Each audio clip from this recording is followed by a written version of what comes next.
30 previews. Check. En 22 jours. Yes, sir!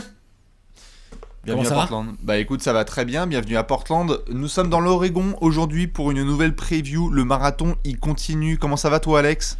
Bon, écoute, ça va plutôt pas mal. Ouais. Ouais.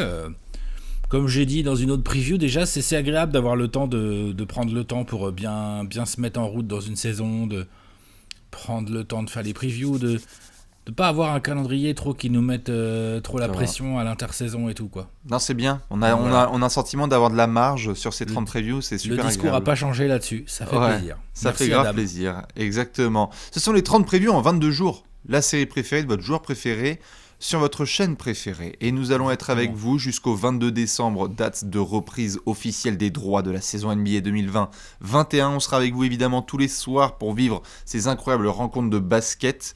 Comme d'habitude, vous le savez, avant chaque preview, on donne les infos importantes. Vous pouvez retrouver l'actualité sur le site de Trash Talk, trashtalk.co, avec tous les articles du quotidien, les poteaux de la Trash Talk Fantasy et du Lab qui nous prépare une saison de TTFL. J'espère que vous êtes prêts. Putain, il y a du pic de TTFL chez les Portland Trail Blazers quand même, Alex, faut le dire.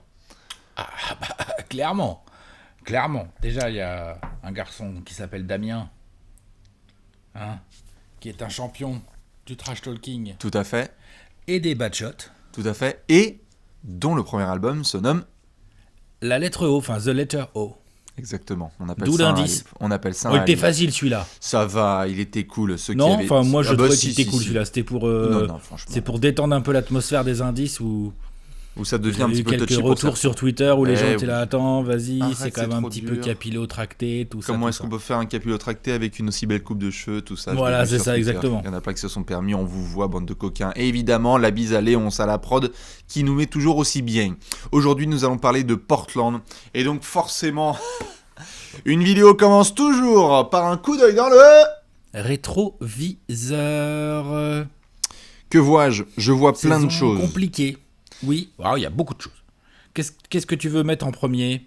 Première chose, évidemment, je tiens à féliciter le management de Portland pour nous avoir ramené Carmelo Anthony en NBA. C'était quand même la belle BA de la saison de nous avoir ramené Melo à l'automne. Il y a quasiment un an, jour pour jour, on a Melo qui C'est bien refait son intégré retour. en plus. Ouais, tout à fait. C'était une belle nouvelle dans le paysage NBA de retrouver Melo qui était en galère en sortie d'OKC. Il y avait beaucoup de gens qui l'avaient taillé, dont nous en premier.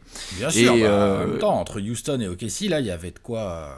Il y avait de quoi taquiner, oui, en effet. Ouais. Sauf que derrière, on l'a récupéré et on a eu du bon knockdown shooter de Melo et on a eu ce bon ajustement de ce vétéran qui était habitué à un seul rôle et qui là a dit, tu sais quoi, je suis quand même un bon gars, une des belles stories façon Dwight Howard de la saison dernière, je change de rôle, je m'ajuste. Il s'est ajusté et en s'ajustant, il s'est rendu très utile à son équipe. Yes, sir. Pas trop en défense, attention, voilà. Mais offensivement, pour Lillard et McCollum, avoir un petit garçon comme ça, avec un petit peu d'XP quand même, faut le dire. Ah bah ouais. Et un mec qui, quand il se réveille le matin, 35 ans ou pas 35 ans, il se réveille le matin, il s'étire, boum, il y a 20 points. Tu vois ? Ouais. Qu'est-ce que je dis, 25 ? Enfin, c'est quand même bien pratique, quoi. Ça, c'est sûr. une vraie menace, c'est un mec qui étire les défenses.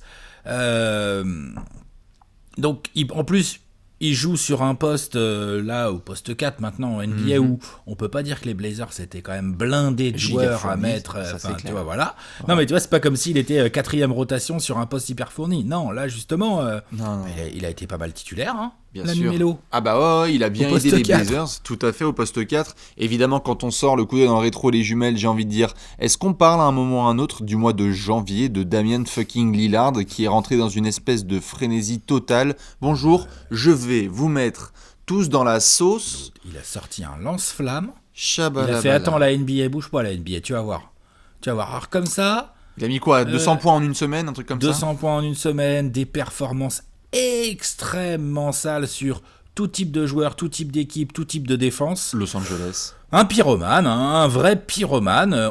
On savait que Damian Lillard pouvait incendier n'importe quelle équipe. Alors là, Là, quand on a 4-5 matchs de suite comme ça, où tu le sais, le soir il arrive et c'est les deux doigts sur la montre et tu te dis ok, tout le monde va prendre tarif, c'était assez extraordinaire. Et puis il a remis ça dans la bulle.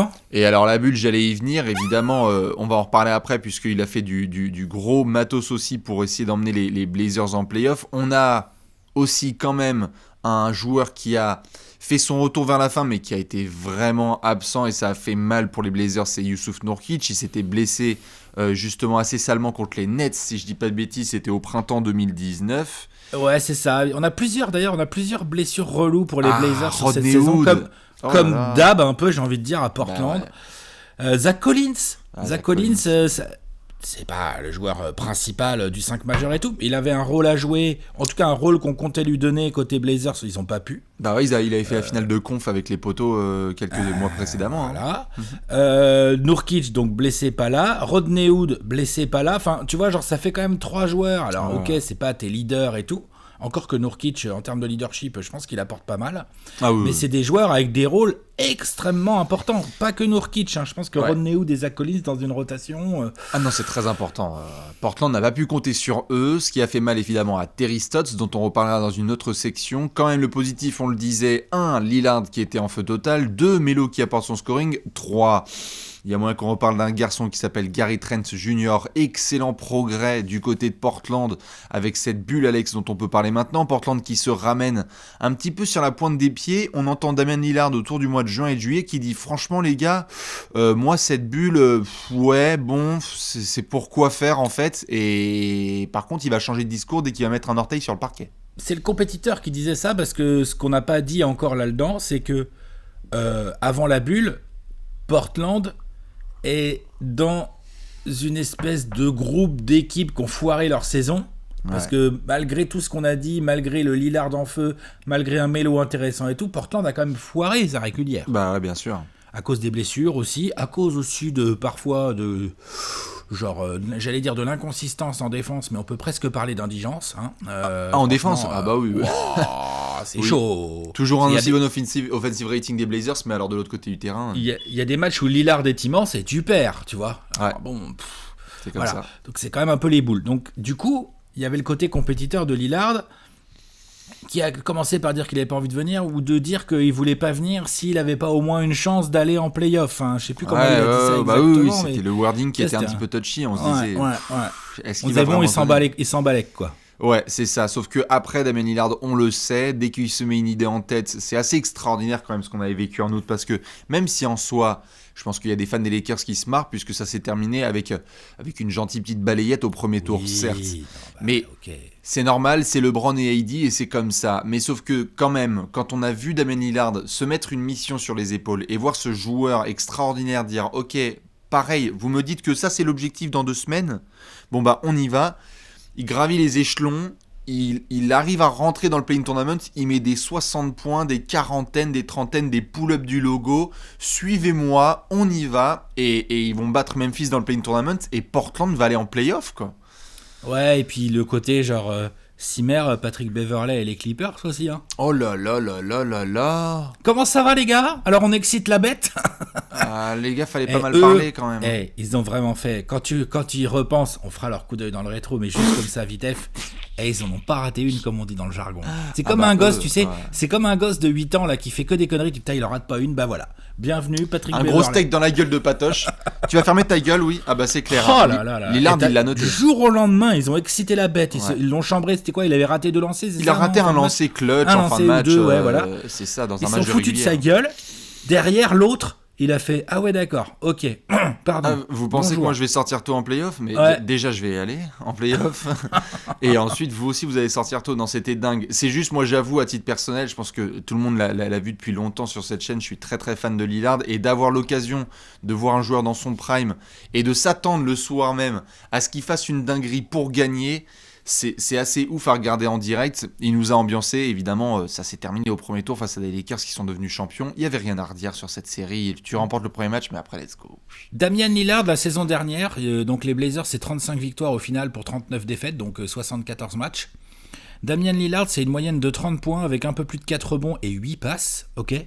Les pourcentages. Il a mis 11 fois, j'ai pas les pourcentages sous les yeux, ce que j'ai, c'est qu'il a mis 11 fois plus de 40 points dans la saison. Dont 6 fois plus de 50 points et dont 3 fois plus de 60 points. Non, mais c'est du Wilt Jordan 60 matériel. Points ou plus. Non, c'est du Wilt, Jordan Material, du tout ce que tu veux. Non, c'était complètement dingue. C'est très très sale. Et d'ailleurs, j'allais compléter ce que tu disais parce que je crois que j'avais envoyé le tweet en sortie de bulle. Damien Lillard, comme tu le dis, 30 points de moyenne, bon, ce qui est quand même assez énorme, hein, on va pas se mentir. Mais on est dans une grande légèreté à 40% à 3 points en prenant 10 tirs à 3 points par soir. 89% au lancer. Et 46% au shoot. Donc on est quasiment sur une saison à la Curry 2016, c'est 30 points en 50, 40, 90. Voilà. Il manque les wins et le titre de MVP quand même. C'est ça, mais c'est quand même une dinguerie individuelle. Mais tout à fait, c'est une dinguerie individuelle dans un collectif qui a pas si bien marché que ça toujours. D'ailleurs, on l'a vu parce que t'as parlé donc de l'échec au premier tour, donc tu gagnes le premier là contre les Lakers et puis après tu te fais sweeper, hein, on va pas se mentir. Tu te fais sweeper parce que LeBron, Anthony Davis sont des problèmes beaucoup trop compliqués à gérer pour ton équipe. Ouais. Et aussi parce que globalement les Lakers sont une équipe qui joue mieux au basket et qui est plus efficace Bien sûr. que ces Blazers là. Ah, d'ailleurs c'est ils ont clair. été champions dans la foulée, tu vois. On peut Exactement. pas non plus juste mettre ça sur le dos entre guillemets des individualités, que ce soit Lillard d'un côté ou LeBron de l'autre. C'est tout un groupe. Voilà. Bien sûr. Donc c'est tout. Donc finalement sortie de route logique, on va dire. Oui, non, il n'y avait pas de surprise. Bizarrement, ils sont juste contents, je pense, Alex, quand t'es fan de Portland, d'avoir retrouvé quand même Nurkic. Il y a eu l'épisode où il perd sa mère grand, et donc forcément, on est là à penser à lui pour le match. Mais équipe chambée à suivre, hein. Équipe bah ouais, sympa. Portland, toujours équipe sympa. qui a raté des marches pendant la régulière et qui du coup s'est retrouvée seulement à la 8e position. Et là, du coup, tu joues trop du gros pour toi, quoi. Exactement. Donc tu sors au premier tour. Donc tu sors. Le retour de Nurkic, il est là. Il y a plein de choses qui devaient être faites par Portland. On s'est dit, tiens, comment est-ce qu'ils peuvent agir là avant la saison qui va arriver rapidement? Et je crois que Neil Olshey, il a fait pas mal de choses, Alex. Ah, Neil Olshey, franchement, on va en parler avec des cœurs. Hein. Exactement. On va regarder ça tout de suite dans le marché de l'automne. Le gros tableau, pendant que le chien du concierge aboie. Magnifique, on va montrer ça tout de suite. Ça change de Roger avec son klaxon. Ça change de Roger et du tracteur. Le voici, le gros tableau. Dans les arrivées, tu sais quoi, même avant, tu viens de me filer la perche pour la transition, Neil Olshey. Pardon, mais bonjour, mais quel beau travail. Au revoir Hassan Whiteside. Moi, je suis fan de l'intersaison de Neil Olshey. Ah bah oui, complètement. Non, Portland fait partie des vainqueurs. Il y a eu des classements qui ont été faits sur la courte intersaison et Portland FC, ouais. Par contre, je sais pas si tu vas être d'accord avec moi, mais par rapport à finalement, on oublie, hein, mais au peu de marge qu'il a. Ah, il avait que dalle. Il a pas par rapport au peu de marge qu'il a.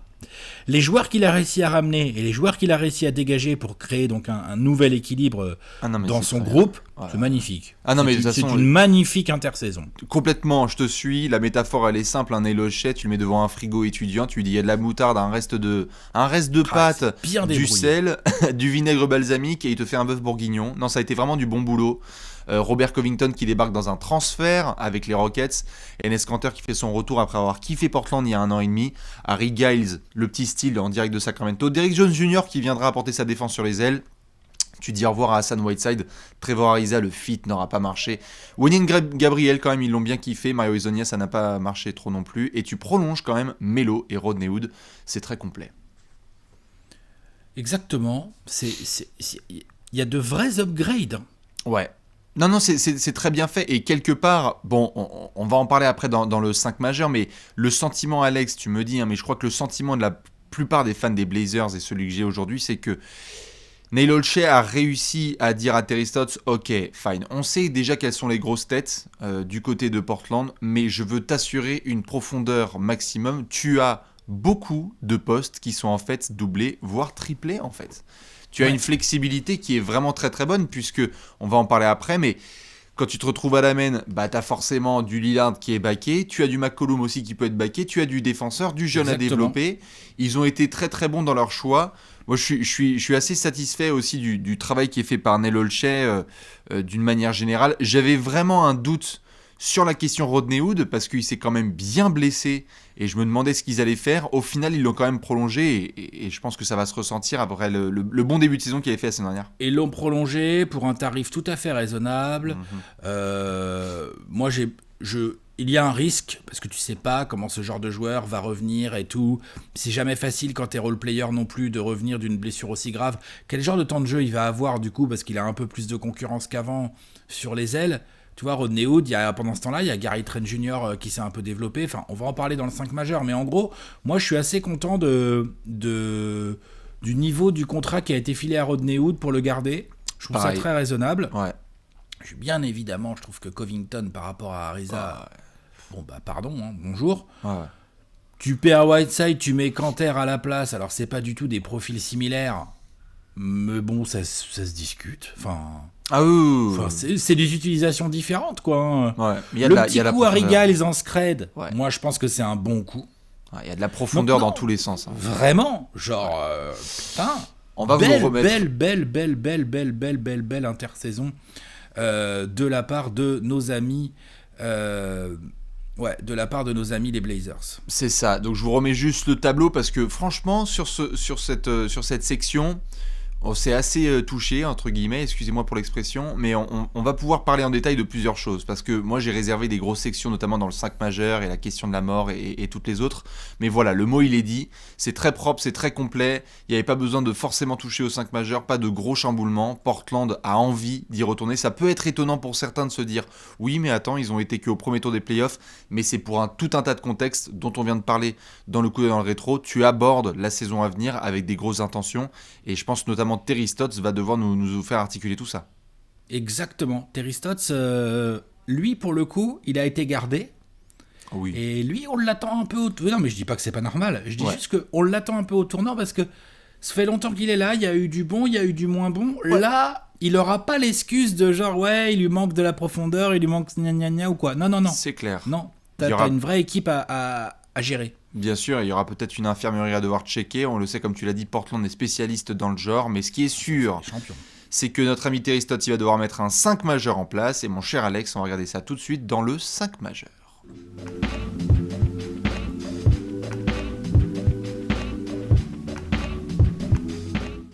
Le 5 majeur.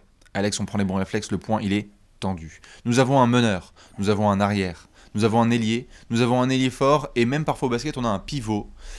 Comme pour chaque franchise, vous le savez, on essaie de faire le 5 majeur en étant dans le bureau de Terry Stotts et se demander, y a-t-il des verrous ? Y a-t-il des verrous ? J'ai l'impression qu'il y a 5 verrous à Portland.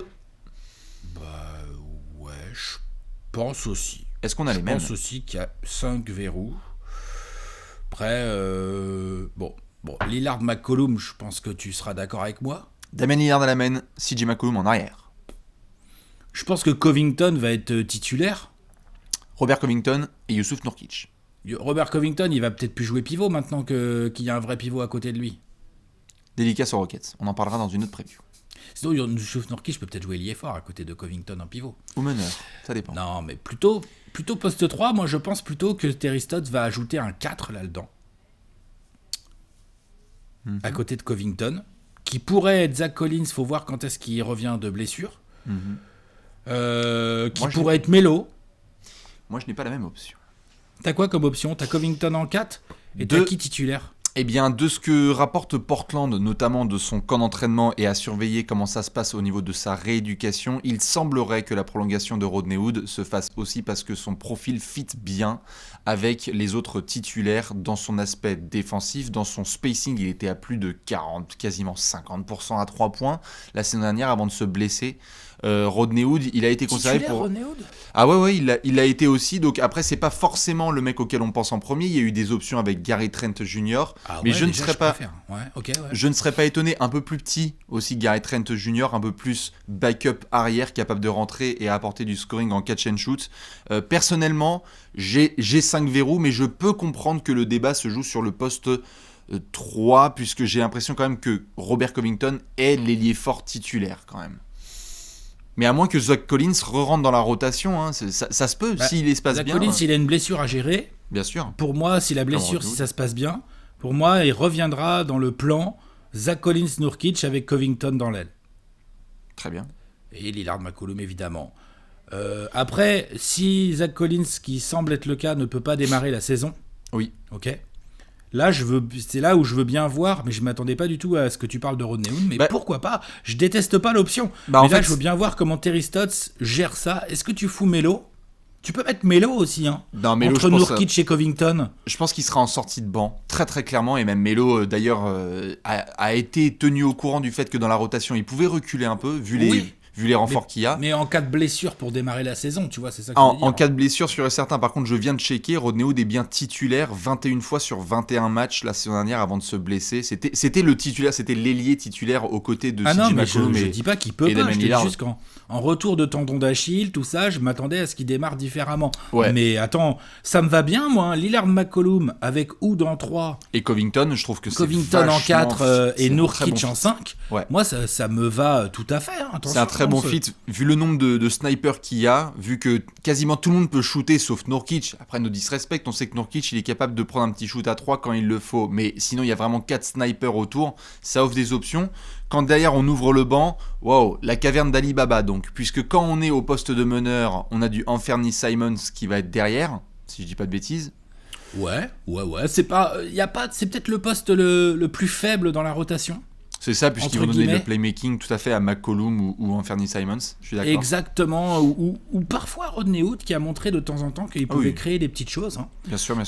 Faut voir les rotations, comment elles seront organisées par Terry Stotts, mais oui, t'as raison, le remplaçant naturel de Lillard, c'est Anthony Simons, C'est ça. Derrière, au poste derrière, on va avoir Monsieur Gary Trent Jr. Ouais. Ça, c'est vraiment un classique, vu comment il a régalé la saison dernière, donc on devrait normalement compter sur lui.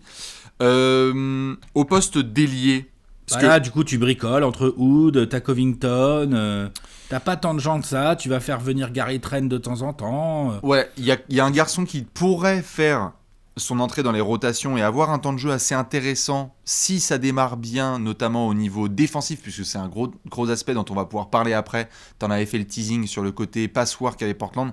C'est Derrick Jones Jr. Je pense qu'il n'a pas été signé de manière anodine, c'est qu'il peut aussi rentrer sur les ailes. C'est pas un joueur offensif extraordinaire, mais par contre, on l'a vu avec le 3-4, il va t'apporter de l'énergie, il est athlétique. Je pense qu'il devrait avoir pas mal de petites minutes Derrick Jones Jr. en tant qu'ailier envoyé en mission défensive, vu le travail assez léger fait par McCollum et Lillard sur les postes arrière, quoi, au niveau défensif. Et après en 4, Alex, t'as Melo, hein, t'as Harry Giles, t'as des profils différents à faire tourner, et puis t'as Kanter derrière Nurkic, quoi. C'est ça. Ils vont avoir derrière Nurkic cette espèce de rotation entre Kanter, aller parfois du Zach Collins, parfois peut-être du Harry Giles si c'est un peu petit, puisqu'il peut jouer 5 certaines minutes. Nassir Little, on le place quand même dans la discussion. Il a joué 3, 4, ça va être surtout un 3. On lui donne plus de minutes. Après, la re-signature de Rodney Hood, l'arrivée de Covington, le fait que tu prennes Harry Giles, qui est quand même un 4, plus là tu viens de citer Derrick Jones Jr., je suis pas sûr que ça fasse tellement les affaires de Nassir Little, tout ça quand même. Tout à fait. Il va falloir qu'il montre fort, hein. Ouais. Parce que sinon il y a vraiment d'autres options que lui. Donc on verra comment il sera utilisé. On verra, ça dépendra de à quel niveau est Hood avec son tendon, ça dépendra de Zach Collins, le temps qu'il met à revenir, ça dépend de pas mal de choses en fait. Ouais, c'est sûr. Oui, Nassir Little, il y a du monde dans la rotation à son poste. Hein. C'est clair, ce qui est intéressant évidemment pour Portland, pour les fans, c'est qu'ils ont, ou même les simples observateurs, c'est qu'on a ce noyau de vétérans où on sait qu'on peut compter sur eux, des joueurs en sortie de banc qui vont forcément apporter leurs petites choses. Kanter et Melo, tu connais déjà le plafond. Par contre, il y a cette interrogation réelle sur des Anthony Simons, Nassir Little, Harry Giles, même Gary Trent Jr. Tu as des jeunes qui sont en train de gratouiller un petit peu leur plafond et voir quel est leur potentiel. Il faut leur donner des minutes. Donc il va y avoir des batailles, comme tu le dis, qui vont être intéressantes, parce que pour un Nassir Little qui... je me permets, Alex, l'année dernière, quand il est arrivé à la draft, on a dit « Quel freak athlétique, mais où est le basketteur ?» On a hâte de voir aussi si le centre de formation de Portland, qui a montré au fil des années qu'il pouvait très très bien former des jeunes, pourrait avoir une pépite qui sort de là. Ah, tout à fait. T'as raison. Est-ce qu'il y a un mec parmi les gars que tu viens de citer qui peut devenir qui peut aller déboulonner un Rodney Hood du 5, c'est ça, ou tu vois, ou est-ce qu'il vraiment poussait tellement fort que en gros t'en fais ton 6e homme et t'es obligé de lui filer 28 minutes parce que c'est ça. Voilà quoi. Bah oui, Gary Trent Jr. Maintenant qu'il a du handle et qu'il crée des trucs pour lui, voilà quoi. Tu vois, on parle de choses comme ça, on parle d'évolution comme ça. Tout à fait. Moi je vois Gary Trent Jr. dans ce genre de cas. C'est sûr. J'en vois pas tellement d'autres. Hein. Ça va être une grosse question, ça. T'inquiète. Je vais arriver avec des gros sabots dans une prochaine section. Mais par contre, ce qui est sûr et certain, Alex, tu le mentionnais dans la section précédente, le marché de l'automne. Là, quand tu abordes cette saison, que tu es Portland, qu'il y a tous ces éléments dont on parle de Covid, un contexte sanitaire particulier, une saison qui va être à la fois floue et marathon, Portland fait partie des équipes aujourd'hui qui peut s'asseoir à la table des équipes les plus profondes de la NBA et dire les gars, whatever le contexte, nous on va avoir des pièces à apporter. Terry Stotts, comme tu l'as dit tout à l'heure, a des pièces, il peut travailler. Ouais, je suis d'accord. Il n'y a quasiment pas de point faible en termes d'options. Hein. Ouais. Non, ils sont dans une cour très sérieuse. Ils ont, comme on l'a dit là, Neil Olshey, beau boulot parce qu'il a amélioré la qualité et il a rajouté de la profondeur. C'est ça. Donc là, beau boulot. Ouais, tout à fait. Si tu as un Robert Covington qui a un souci, tu plug in un Melo. Si tu as un Rodney Hood qui a un problème, comme tu viens de le dire, il y a des jeunes à devoir responsabiliser. Et même si Nurkic, qui est très bien revenu de sa blessure, peut avoir un setback, tu seras toujours content d'avoir une petite rotation avec du Zach Collins, du Enes Kanter et Giles. C'est franchement, c'est peut-être... Et je veux bien l'avis des fans de Portland là-dessus, et on peut y réfléchir rapidos comme ça en impro, Alex. C'est peut-être un des effectifs les plus profonds de Portland depuis combien de temps, en fait? Il faut peut-être remonter... Est-ce que c'est pas le meilleur effectif avec lequel Lillard ait joué? That's the fucking point. Est-ce qu'il a pu jouer avec un effectif plus profond? Il y a eu des belles années avec les Wes Matthews, Lamarcus Aldridge, Nico Batum et compagnie. C'était des très belles années. Discute, là, hein. Mais là, ça discute très très fort, ouais. Nous sommes d'accord. Dites-nous ce que vous pensez de cette rotation. Qui vous voyez dans le 5 majeur des Blazers? Nous, Alex, j'ai très très hâte parce que j'ai une grosse question à te poser. Une pregunta? Une Exactement. Pregunta de la muerte? Préparez-vous, car c'est l'heure de la question de la mort.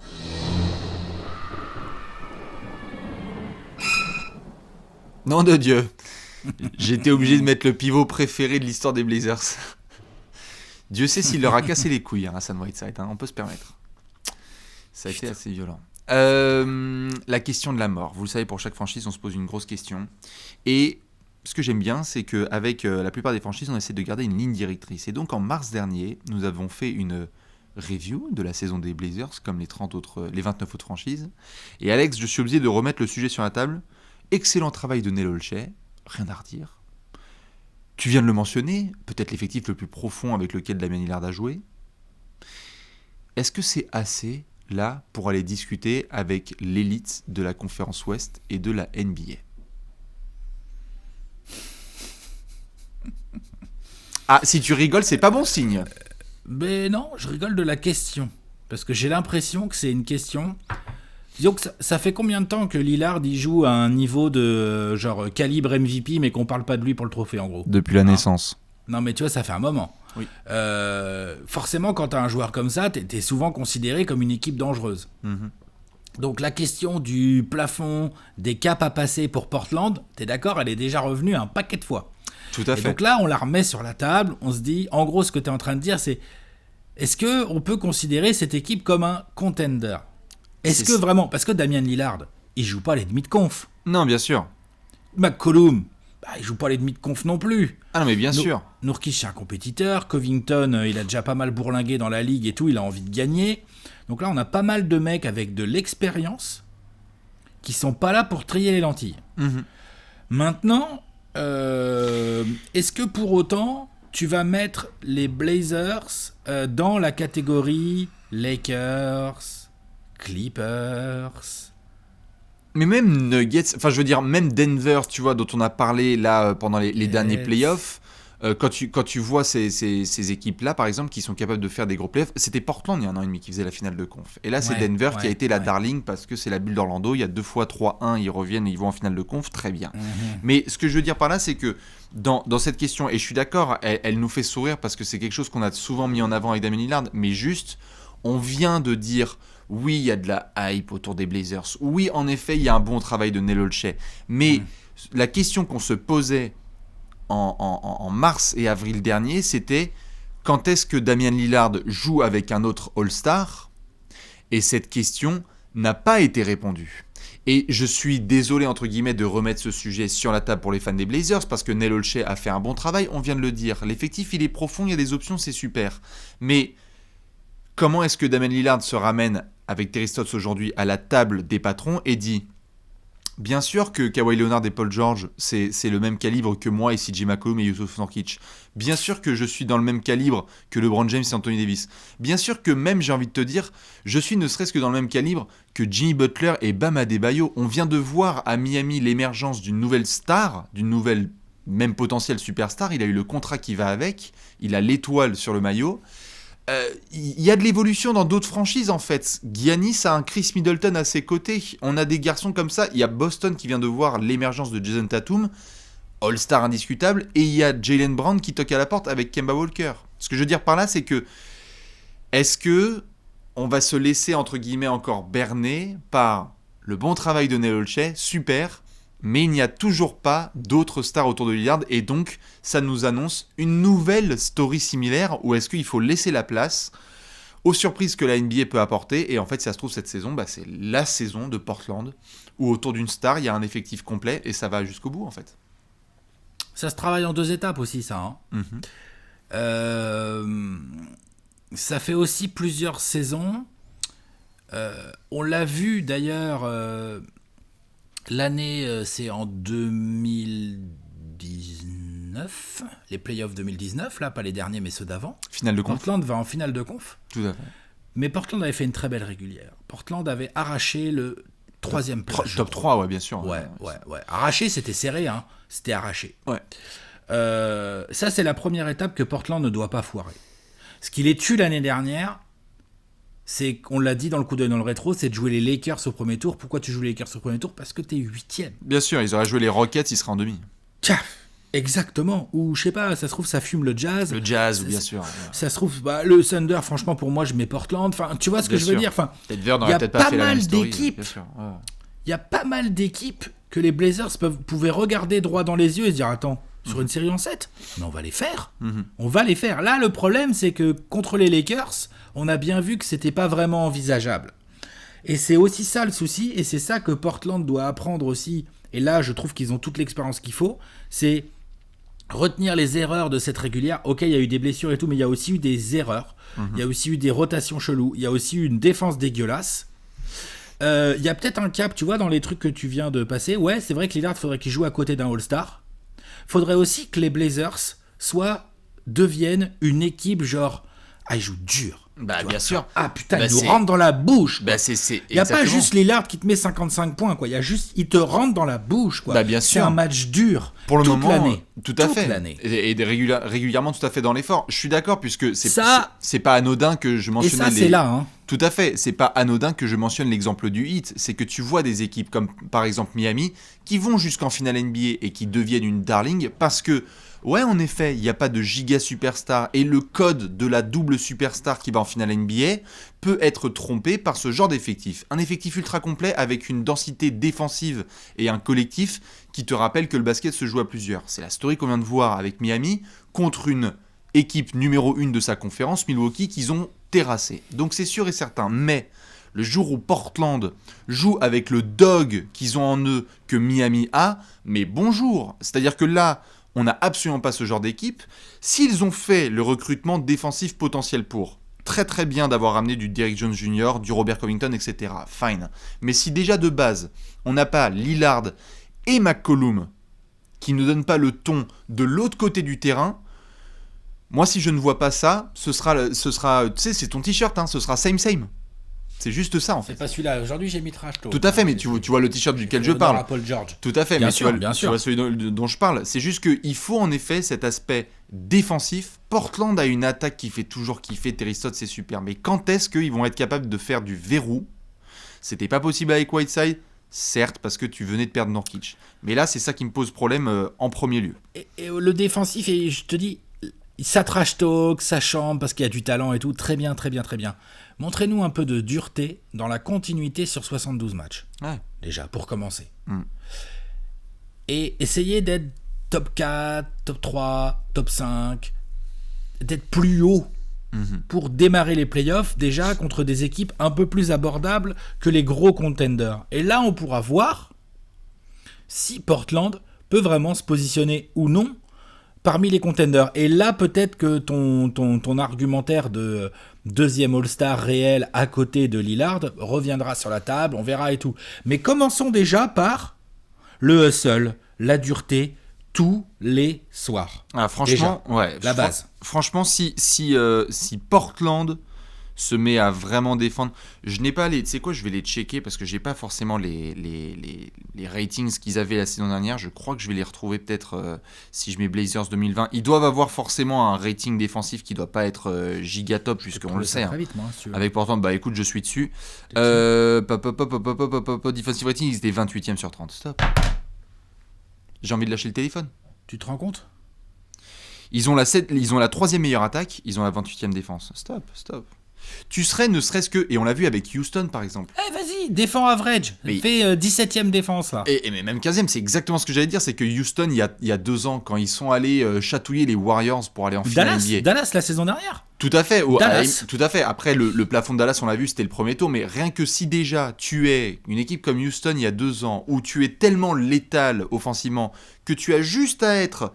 Allez, entre les places 13 et 17 défensivement, c'est bon. Tu fais partie de l'élite qui peut discuter de la bague. Je suis d'accord. Moi, l'autre élément, Alex, et tu me donnes ton avis là-dessus, c'est sur le côté jeune à développer. Est-ce qu'il ne faudrait pas aussi que dans cette espèce de crew là, Gary Trent, Harry Giles, Zach Collins, Anthony Simons, il y ait quelqu'un qui passe un nouveau cap et où en fait t'es là genre waouh, il y a beaucoup trop d'options à Portland, on se fait ken quoi qu'il arrive. Bah la 3e star quoi. Le Michael Porter Jr. de Portland, quoi. That's my point, exactement. Non, mais on est bien d'accord. Ouais. Non, mais on peut pas que les encenser, hein, excusez-nous les fans des Blazers. Moi, j'ai kiffé vraiment cette intersaison. Ouais. Maintenant, je vais répondre à ta question. Non, pour l'instant, je mets pas Portland dans les contenders, moi. J'attends de voir une régulière de patron, un peu. Une régulière de genre... tu sais quoi ? Genre, c'est dur, Portland, c'est dur à jouer. Et on a beaucoup... J'insiste là-dessus, on parle de défense, c'est sûr. Moi, je parle aussi de hustle et de régularité dans les Bien sûr. Il y a trop de fois où McCollum, genre c'est pour ça qu'il est pas All-Star le garçon, hein. C'est pas parce qu'il en a pas le talent. Hein. Bien sûr. C'est pas parce qu'il en a pas le talent, c'est parce qu'il y a des soirs on fait mais c'est Étoile Noire. En tout cas, il y a de la punchline là-dessus, tout à fait sur McCollum. C'est pas bien ce que je dis, hein, mais tu vois ce que je veux dire. Mais c'est pas pour rien aussi qu'il a été dans des rumeurs de transfert, McCollum. Et il y a un moment où tu mets aujourd'hui McCollum à côté de Lillard et tu dis, tiens, McCollum à côté de Lillard, très très bien, il a toujours été solide, il a toujours sa 20aine de points avec des beaux pourcentages et des belles isolations. Mais aujourd'hui, quand tu regardes dans le rétro ou que tu es dans la bagnole de McCollum, tu vois qui passer. Tu vois Ingram, tu vois Adebayo, tu vois des jeunes qui passent, arrivent aujourd'hui. Tu dis en fait en termes de lieutenant. Tatum. Il y en a plein aujourd'hui des lieutenants qui regardent CJ McCollum et qui font mais Damien, tu fais quoi, frère ? Parce que là, CJ McCollum, en fait, c'est très très bien offensivement. Mais en fait, aujourd'hui, si tu veux un Jaylen Brown à côté de toi ou un Bam Adebayo ou d'autres, bah, ce sont des excellents exemples de gens qui, en fait, deviennent très bons des deux côtés du terrain, en fait. Le truc, c'est qu'on n'aurait jamais cru dire ça il y a pas longtemps. Mais aujourd'hui, tu mets Jaylen Brown à la place de McCollum. De CJ McCollum, mais vas-y. Bah, moi, je pense que Lillard, il est mieux équipé. Bah ouais. Mais c'est chaud, tu vois, du coup. Incroyable. Bien sûr, c'est chaud parce qu'il nous faut un meilleur effort, tout à fait, et que tu pourras avoir le meilleur handle, certes, de tout ce que tu veux. Et on a parlé pendant longtemps de ce backcourt offensif létal Lillard-McCollum, qui est extraordinaire d'un point de vue offensif, mais à partir de quel moment, comme tu l'as dit, tu t'énerves un petit peu pour montrer qu'il n'y a pas qu'un seul côté du terrain qui existe. Donc là, forcément, Trent Jr. amène un peu de ça. J'aime bien son intensité. Anthony Simons, moi je l'attendais de ouf. Anthony Simons, l'année dernière, il m'a laissé un peu sur ma faim, moi personnellement. Ouais. Après, il est très jeune, on va pas le juger là-dessus. Zach Collins. Tu comptes pas sur Melo pour ça. Non. Zach Collins peut, mais il se blesse pas mal là, déjà dans sa jeune carrière, donc attention à ça. À voir comment. Faut être sur le terrain aussi pour faire du hustle. Hein. Nassir Little, faut qu'il bosse avec Derrick Jones Jr. et Robert Covington. Il faut que Nassir Little soit tous les jours en train de discuter avec Robert Covington et qu'ils disent ok gars, qu'est-ce que je dois faire pour faire une longue carrière en NBA, avoir un bête de profil et bien aider les Blazers quoi. Voilà. Mais c'est une mentalité globale et pour moi, elle doit venir de Lillard et McCollum. Je suis les d'accord. Patrons doivent montrer l'exemple. Si évidemment les fans des Blazers pensent qu'on a sorti les lance-flammes là, c'est aussi par amour pour cette franchise. On essaye justement de voir quel cap peut être passé par les Blazers. Dites-nous ce que vous pensez de cette longue question de la mort. Alex a dit pour le moment il ne l'aimait pas. En tout cas, dans l'élite, on va attendre la saison régulière. Personnellement, j'avoue que je vais rester à bord du wagon. J'y crois. Allez putain, allons-y. Parce que sinon, comme tu l'as dit dans la section précédente, Terry Stotts, il va devoir s'enseigner sur 2-3 sites internet qui devraient être sympas d'ici la saison prochaine. Alex, je crois qu'on va devoir décerner un petit trophée. Allez, un Gerrard, un Golden. C'est parti, c'est l'heure du Gerrard d'or.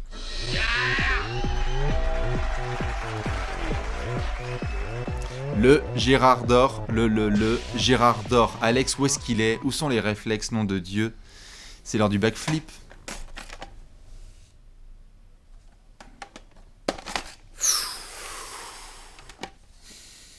Ça a failli mal finir.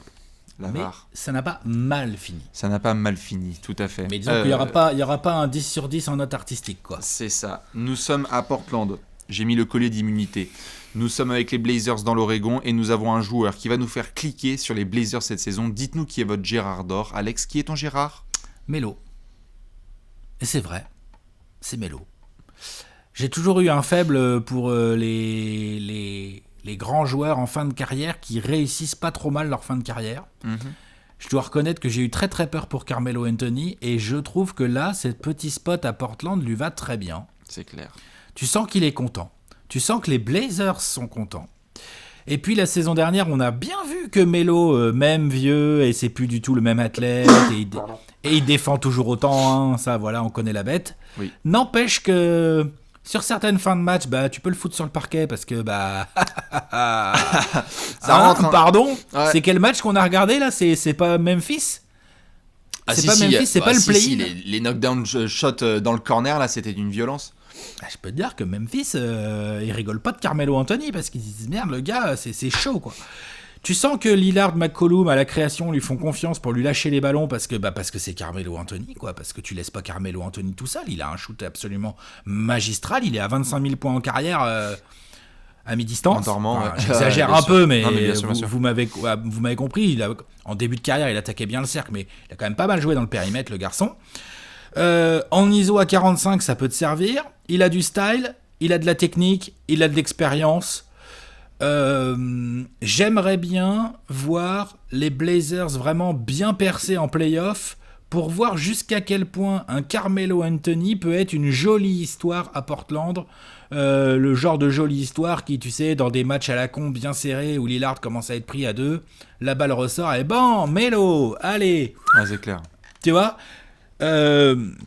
Je trouve qu'il amène vraiment quelque chose offensivement à ces Blazers, même si c'était pas forcément leur point faible.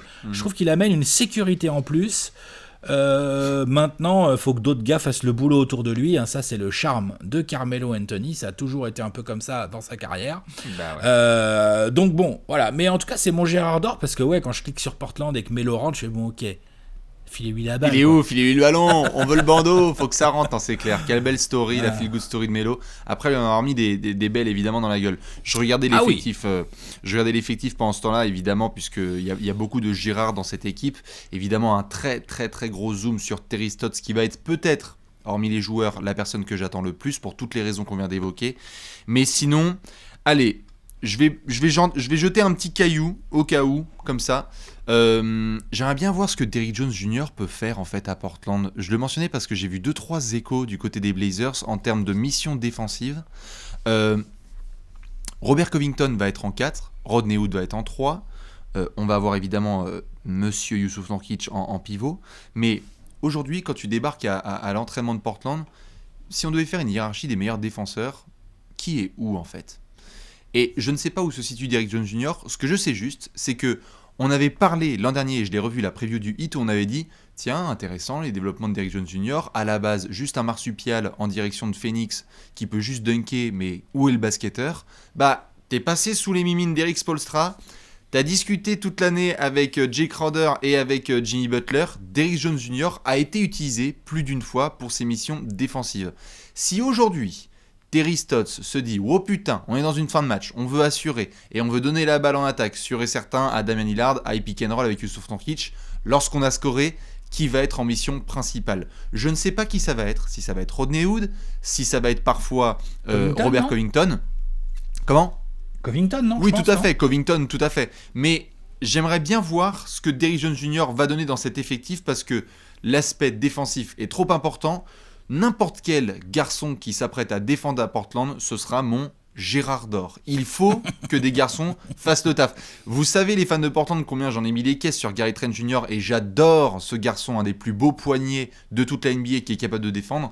Est-ce que Derrick Jones Jr. peut apporter ça ? Je sais que c'est un petit peu, une petite piécette balancée en l'air, mais je serais très très content de revenir dans quelques mois et de me dire soit je me suis totalement foiré, soit putain on a eu 2-3 séquences en fait où ils avaient 4 titulaires, c'est sûr et certain, mais ils ont plug-in Derrick Jones Jr. et je peux te dire que quand il était sur le terrain, ils étaient la 10e meilleure défense de la NBA. Tiens, c'est marrant, juste par hasard.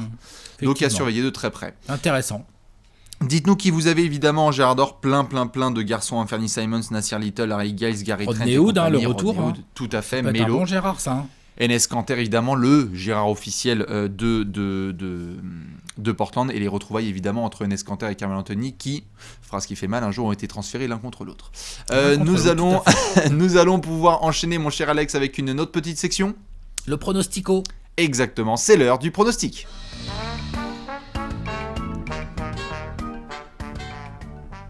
Pronostic time avec notre cher Melo. On va dépenser les sous de la carrière évidemment sur des pronostics, et comme pour chaque franchise et chaque preview, nous avons une petite cote avec les poteaux de Paris Sport. Attention, qu'est-ce qu'on nous propose? J'ai pimenté tout ça. Paris Sport. Si les Portland Trail Blazers vont en demi-finale de conférence, c'est à 3,50. Donc passer un tour. Tu passes le premier tour. Allez les gars, attention, si ça passe pas, attention. Faut se sortir les doigts, comme on dit dans le jargon très technique, en régulière, pour avoir un spot.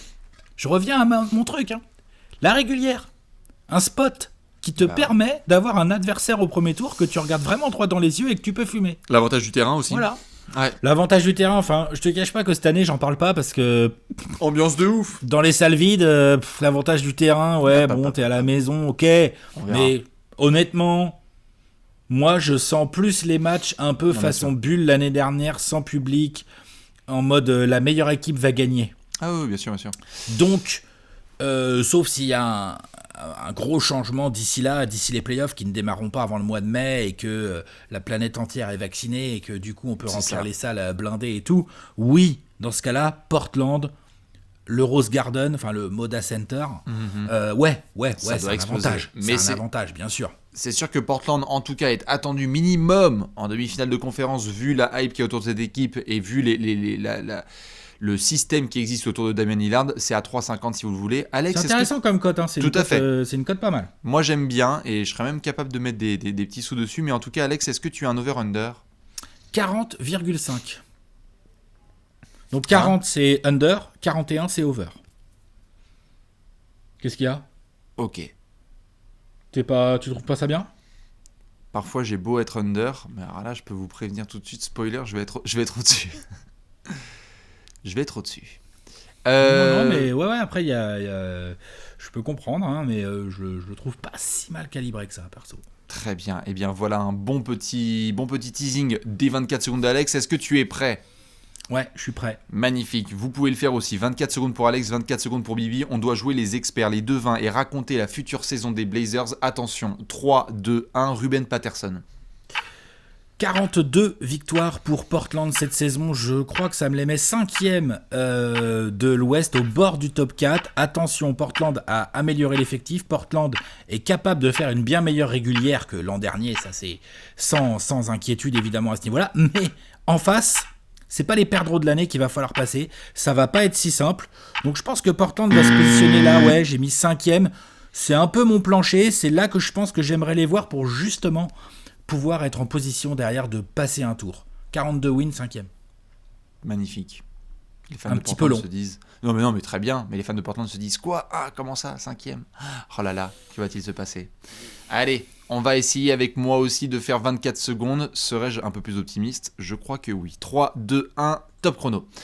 46 victoires, Portland retrouve la base, c'est donc le podium de la conférence Ouest. Oui, j'ai mis Portland top 3, je pense qu'une saison complète de Yusuf Nurkic, McCollum et Lillard, c'est la base. Portland redevient une équipe très très forte et sérieuse à l'Ouest. Dans une saison avec autant d'incertitudes, il y a de la profondeur. Tu veux du load management ? Il y a des options offensives, des progrès défensifs à surveiller, du talent. Moi je kiffe, top 3. Okay. J'essaie de rester dans les 24 secondes, Dieu sait si je pourrais... Je voir devant qui tu les mets du coup. Comment tu as géré ton petit top 5 de l'Ouest, parce que là... tu sais quoi, je vais te régaler. 2 équipes devant Portland, je suis surpris. Écoute, regarde, tu veux que je te fasse kiffer ? On appelle ça un gros tableau.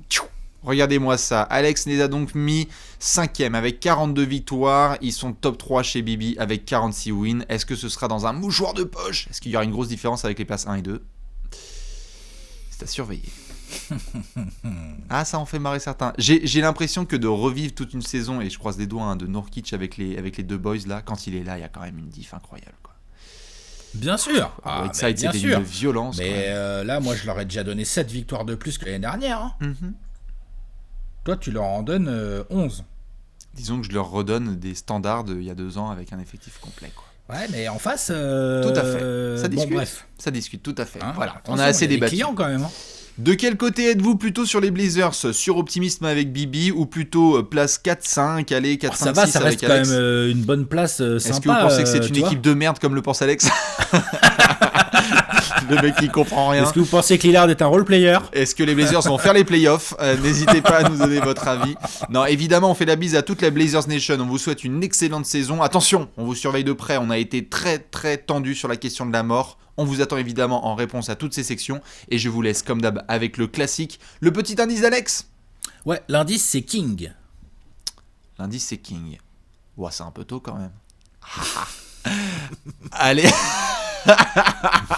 Allez, on vous fait des bisous et on vous retrouve très vite pour une preview des 30 crayons en 2 jours. Ciao. Bisous. Ciao.